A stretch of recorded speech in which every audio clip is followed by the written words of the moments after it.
Here's a leadership tip from the life of Jesus in the area of coaching. Jesus led by example.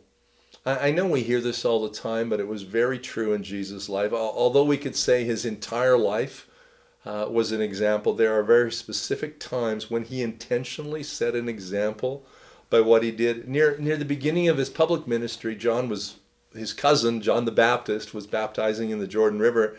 And although it's not specifically recorded in the book of John or Luke, Matthew says that in Matthew chapter 3, verse 15, Jesus says, it should be done for we must all carry out what God requires. So he set an example for his disciples. In John chapter 13, verse 4, Jesus sets the example of serving by washing his disciples' feet. And then he emphasized in Luke chapter 7, John chapter 10, Luke emphasized that his actions validated his calling and character. So it's important that the leaders, as a leader, that our actions and our words are in alignment. In our current day, a leader whose actions and words are not in alignment is likely to be judged very severely and lose a lot of the credibility that's necessary to lead effectively.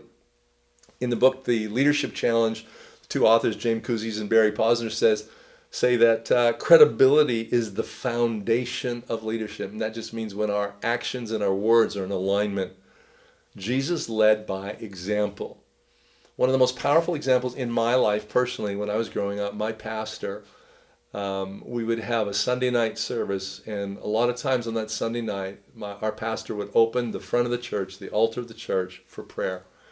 And this was back in the day when there was these high platforms, and there was a lot of steps going up. And I remember every time, vividly in my mind, he would open the altar for prayer, and he would walk down from the platform, and he would walk up the stairs and kneel down, and he would be the first one there to pray. And that has had such an impact on my life because my pastor, my leader, set an example. Jesus set an example for his disciples. As leaders, you're setting an example, and I encourage you to set a great example. Let your words and your actions line up. Let your credibility be a great example to those who are on your team.